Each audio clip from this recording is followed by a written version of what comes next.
right, we're gonna get our sourdough bread going.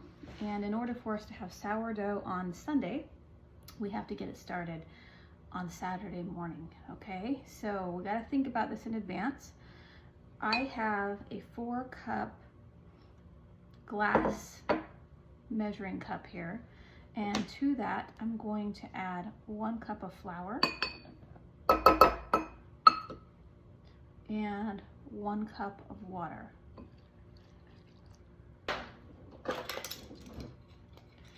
2 tablespoons of my sourdough starter. If you don't have a starter, you're gonna have to do that step first. That's gonna help us get this dough activated, okay? So we're just gonna take our dough hook mixer. This is a bread whisk is really what it is. I really like it. I'm just gonna mix all of that together. I am using an all-purpose flour just from Costco that I buy. So you can just use whatever flour. It's just a white flour if you want to use spelt or rye. I would use that more in my bread and not in my, this is really going to be my starter that I'm going to use into the bread. This isn't the actual bread yet. This is just getting the starter ready to go. So this is step 1, is getting your starter ready. We have to get it live and active. This has to be bubbling. And when we scoop some out to put in water, like to test it, it has to float. Okay, so that's step 1. All I'm gonna do now is just cover it with a towel, and I'm gonna leave it sitting here for as long as it's gonna take to get to that point where it's bubbling, it doubles in size, and I do the float test to make sure it's floating in water. And that's how I know we're ready to make the bread. So this is step 1 before we even make the bread. Okay, so we're at this point where it has not doubled, but it's bubbling. Now we're just gonna do a float test just to see where we're at there. And I'm gonna just put a little bit. Now, as you can see, it's floating and it's sinking. So it's now, if you waited just a few more minutes, it'd probably be down at the bottom. It's not quite there yet. So what we're gonna do is, it's 6 o'clock right now. We're gonna feed it right before we go to bed. So we'll wait till 9, and if it's not ready by 9, like doubled up a little higher, we're gonna feed it again, go to bed, and check on it in the morning.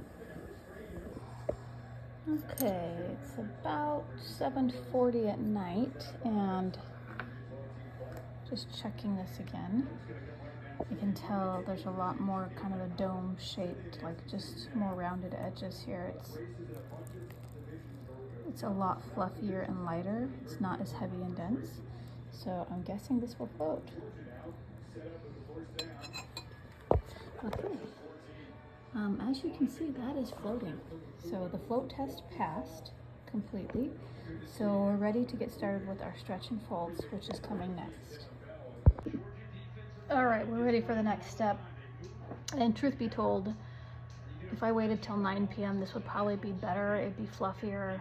It would probably be even higher in the rise. So, but it's gonna work, and I have to go to bed, so I don't want to stay up till midnight with bread. So here's what we're gonna do. We're gonna get a big bowl and just put it on our kitchen scale. You have to have a kitchen scale for sourdough. I've got a digital one right here. So I've got it set to grams already. And I put my bowl on and I clear it out so it's on 0. Make sure it's not touching anything. All right, now this is the part where I need about 700 grams of water. Okay, so I'm gonna start pouring water until I get to 700 grams. And I'm at 705. I just like to get this precise as I can. Okay, that's 700 grams right there. Now I need 200 grams of starter. So I'm just gonna clear it again until I get to 0. I'm going to start pouring my starter in. Okay, it is floating. I'm at 120 right now, 150, 192. We're close. There we go, right there. Okay, you can see it's floating now. So now I'm just going to take my dough whisk and mix this together. All right, that's your next step. All right, now we need 1,000 grams of flour.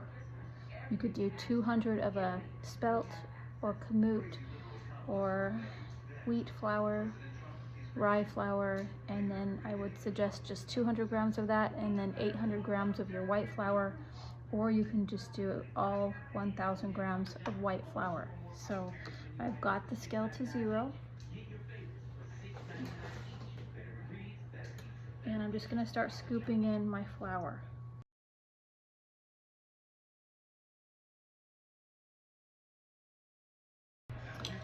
I'm gonna get my dough whisk here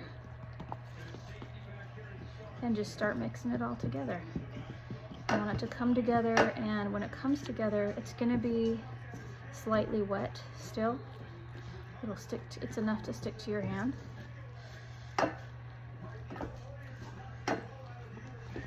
Okay, I'm getting to the point where I like to use my baker's plastic scraper.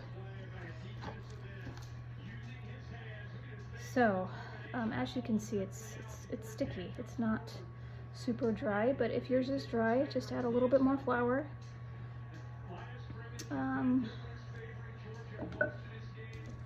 Likewise, you don't want it to be like runny either, so this is where I grab my plastic scraper. And I just start kind of kneading it together like this. And you can see how wet it is. It's sticking, but it's not like liquid. This is how I want it to be. And I can see a couple of little balls of flour in there that need to be incorporated better, so that's why we just sort of mix this a few more times here. Not a ton. I still see some traces of flour though, but it'll get in there because we're gonna be doing the stretch and folds coming up. So, all right, now let me wash my hands, but what I'm gonna do is just cover this with a towel and set a timer for 30 minutes. Then I'm gonna come back, I'm gonna add a little more water, I'm gonna add some salt. I'm gonna add 20 grams of salt, 50 grams of water. I'm gonna mix this all together again, and then I start the stretch and folds. Now I always take any little bit of discard or whatever we just did, this activated starter, and I add it to my discard bucket, okay? And I just keep filling this bucket up so that when I'm making stuff, I just will always at least keep 1 quart in there, okay? I prefer it to be up to 2 quarts, but I'm down to 1 quart right now. So I'm adding this to that, which isn't much, but every little bit helps to my starter bucket. Okay, it's been 30 minutes, and as you can see, our dough here is it hydrated, it came together here. But in this cup here, I have 23 grams of Redmond's real salt. I would just use a good quality salt here. And I have 50 grams of water. So I'm gonna pour that in there.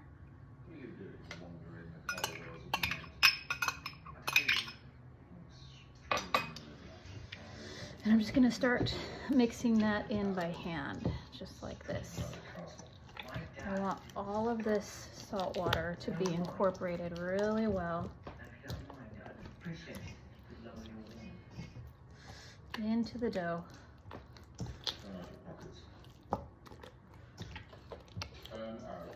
It's pretty wet, but as we set the timer and it has its rest periods, it's gonna be coming together. It will be just fine. I just gotta make sure it's all incorporated in there. And I'm just trying to kind of bring it together into just a ball here.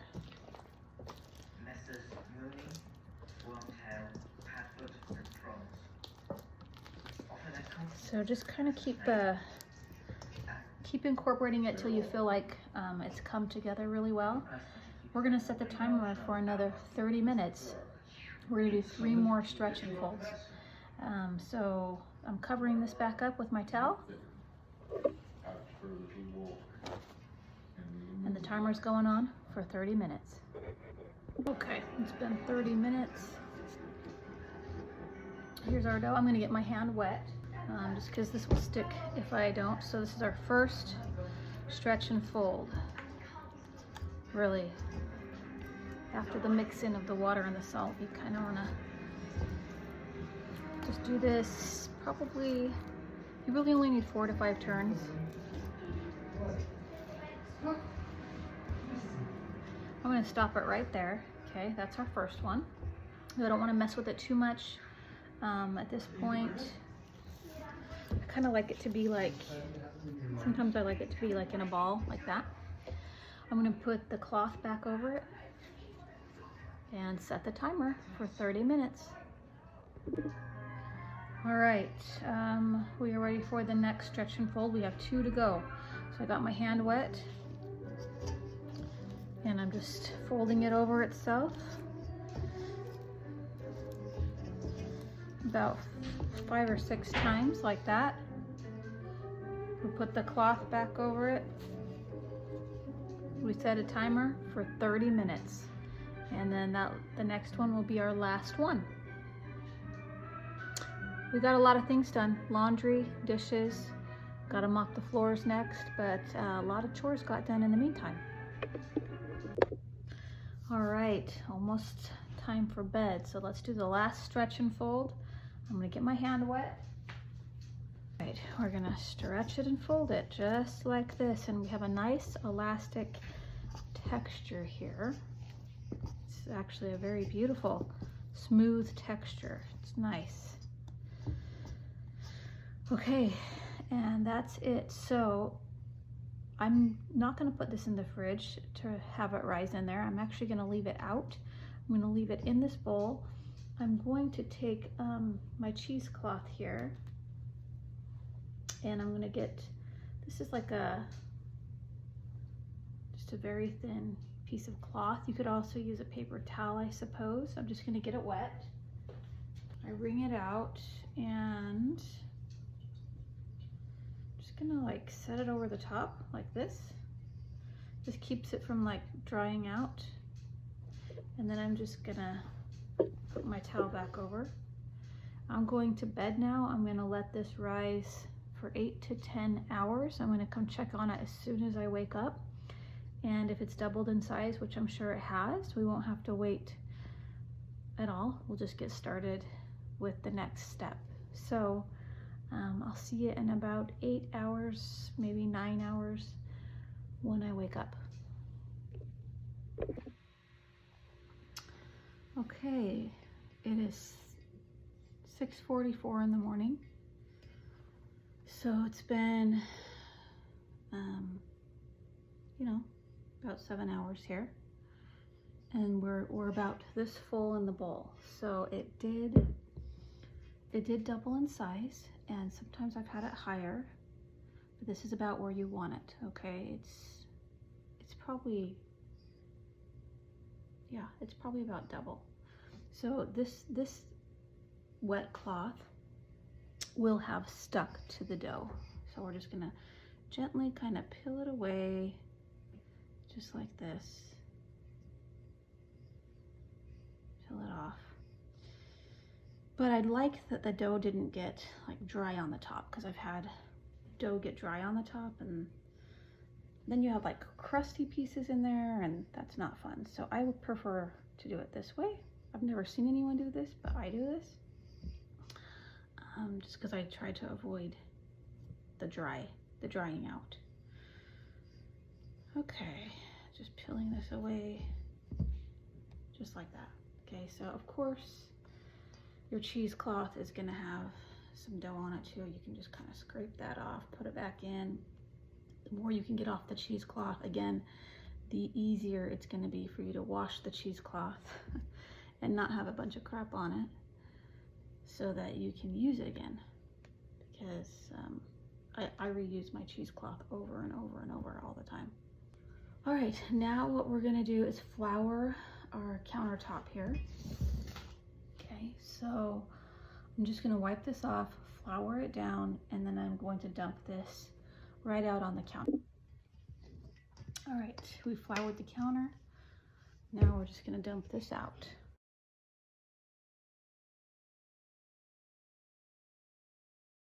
All right, now what we're gonna do is split this thing in half. So I've got my metal baker's scraper. I think this is a great one besides the plastic one. I'm just gonna eyeball this and cut it right down the center. I'm just gonna set one of them aside like that, okay? Now I'm gonna get my hands wet so that it doesn't stick to my hands. And I'm just gonna start kind of playing with this till I get a rectangle shape. Let's see if you can see this. Like this, okay? So I've got a rectangle shape, and I'm just gonna start folding it like this. Like I roll in the sides, then I just start rolling it in. I roll in the sides, roll it in. Okay, and then I get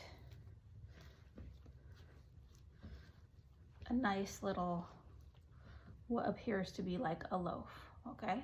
So I'm gonna do that to the other one next. Now, before I do it to the other one, because I'm not gonna actually shape that one into a nice loaf shape, because I have one loaf shape silicone bread proofing basket, and I have one circular bamboo proofing basket. So I'm gonna shape the other one circular. This one's already shaped to the loaf. I'm gonna put that cheesecloth. This is a different piece of cheesecloth. It's kind of stiff. I've used it several times. But that's okay, I'll just set it like that. I'm gonna get my flour and just liberally sprinkle flour on this so it doesn't stick to this. And it still might stick a little bit. Okay, all right. So now I'm gonna take this metal scraper here and just hurry and lift up like this. And I'm just gonna plop it down like that, okay?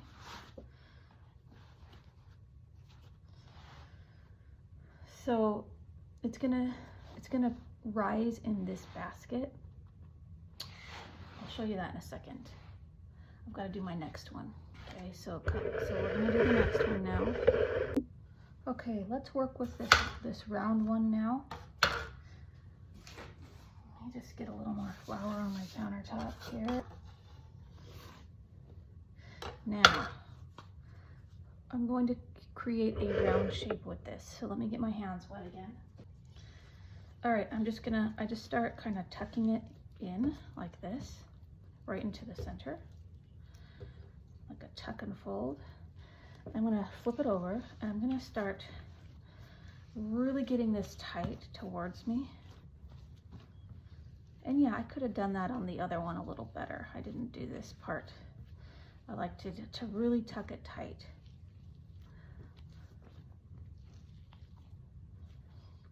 And as you can see, we have a nice circle now. Okay, so now I have to liberally flour this.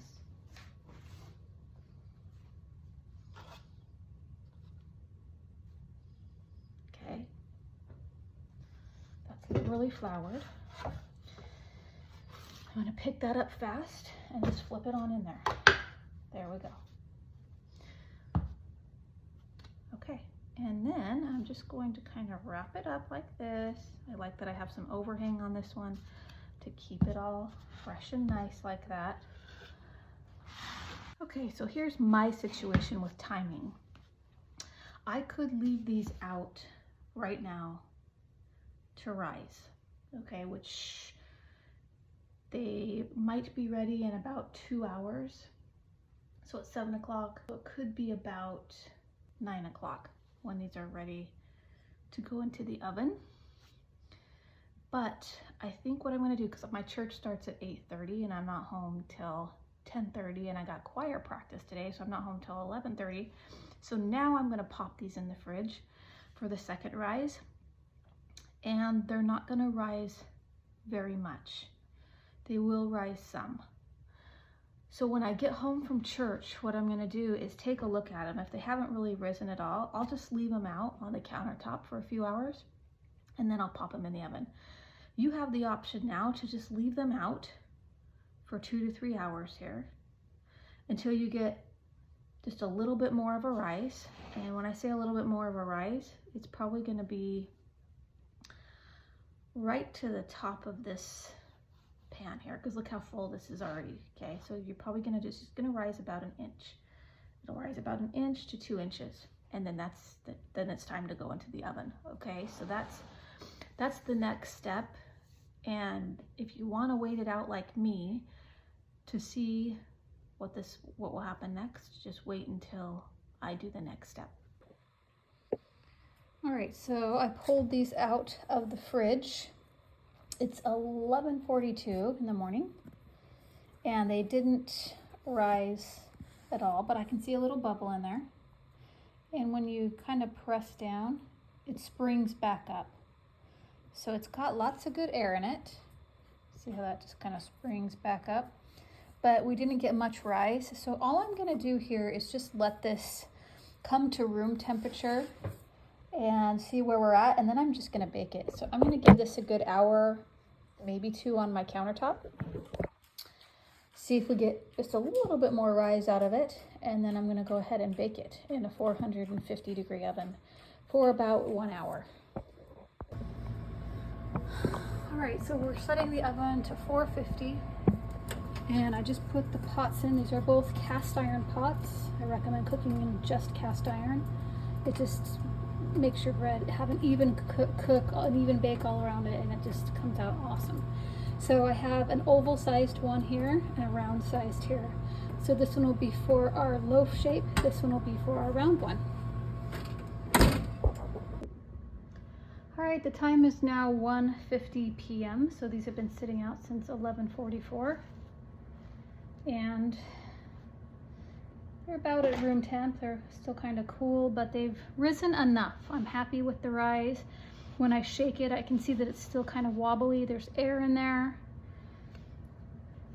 The bubble is still like forming and getting bigger here, so I can tell it's doing its thing. So what we're gonna do first is get some parchment paper. Okay, we'll use that one. I'm just gonna show you the oval one first here. Okay, what I'm gonna do is put some, I think I'll put some seeds on here. I should have put seeds before I put it on this cloth, and then the seeds would have been in it. I like to make one bread loaf with seeds, one without seeds. Okay, so I'm gonna actually sprinkle some flour here, about like that, because you've got to have enough flour even on your parchment, so we don't have any issues. I'm gonna dump it upside down here, and then just carefully peel back this cloth. There we go. Now it's still slightly sticky, so what I can do is just get some chia seeds on here if I want. And I think the sunflower seeds won't quite stick. They would have stuck if I would have put them in before I put them in the proofing basket, but it's after the fact now. So I've got some hemp seeds here. And some sunflower seeds. I will just try a couple like that. Okay, now I'm going to score this bread. So let me do that next. Okay, let's score this one now. We're gonna do, I just typically take my my bread scorer. This is the kind I like here. And I'm just gonna make like an S shape kind of, right down the middle. Now, to do this the correct way, I would typically, what people do to make a good, beautiful score job going on is they put this in the oven to bake, and then after 7 minutes they take it out and they do the score again. And that's how they get like the beautiful score in their bread. That's just perfect and allows air to come out. Now I've just scored it down probably an inch, half an inch to an inch there. Okay, now this one's ready to go in the hot pot when I pull it out of the oven. And now I'll do the next one. Okay, now we're gonna do the round one. Here's the good news. What? All right, this one looks gorgeous. Ooh. So what I'm gonna do, what I like to do for this one is just, let me just kind of spread out that flour a little bit better. You typically don't want a bunch of flour just in one spot on your bread. It's not a good thing. But you do want it like floured good, like this. Okay, for this score job, I'm gonna go and slice just some lines like this, and then I'm gonna go the other way and do some lines here. I just think this makes the prettiest score job. And then just one in the middle there like that. I'll just go over those lines again.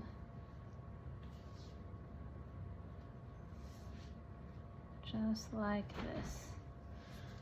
Okay, now that one's ready to go into the oven. So I'll pull the pans out. They should be nice and hot by now, and then they're ready to bake. Okay, this pan is very, very hot, so I'm just gonna carefully pick it up like this and drop it in there. And this guy is ready. So, put the lid on for 20 minutes, take it off after 20 minutes, and maybe cook it for another 20 to 30 minutes. The top should be very golden brown.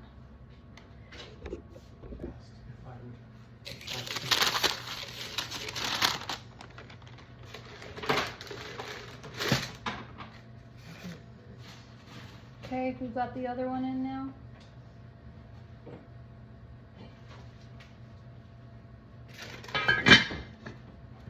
It's going in the oven.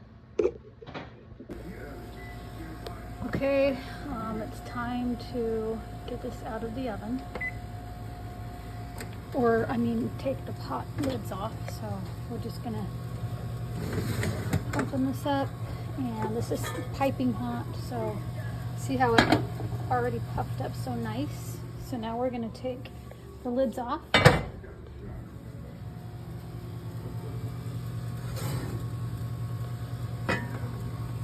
Oh yeah, baby, look at that. Okay.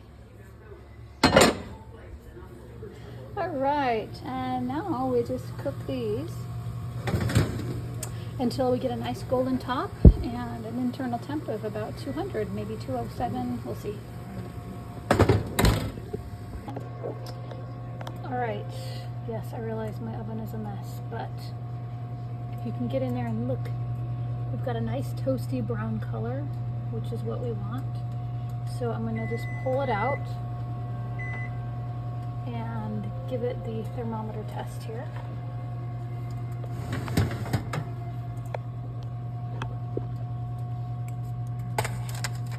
So just popping it in. We're at over 200, 206, 207, so that's definitely done. This one here is the 208. Okay, so it's definitely reached temps. To be honest with you, I even like it a little more toasty than that on the top, but this will do. So I'm going to pull this out. All right, here's the 2 loaves. You can see about the height on this one, about like that. The height on this one's a little less, but still fairly good. So the rule of thumb is typically to wait 3 to 5 hours before cutting into it, so you don't have any gummy pieces. So we're just gonna wait a little bit longer here, and then I will cut into one and kind of show you what it looks like on the inside. All right, this is sort of the moment of truth here. We're gonna just slice into the seeded one here.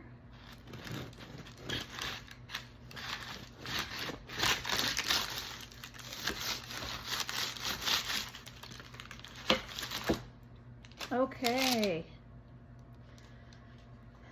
Now, this is really what I'm looking for in a sourdough. Got some big holes, some medium, some small. You can see it's got some spring to it. And this is what it looks like. Okay, so in the beginning, I wasn't getting different sized holes.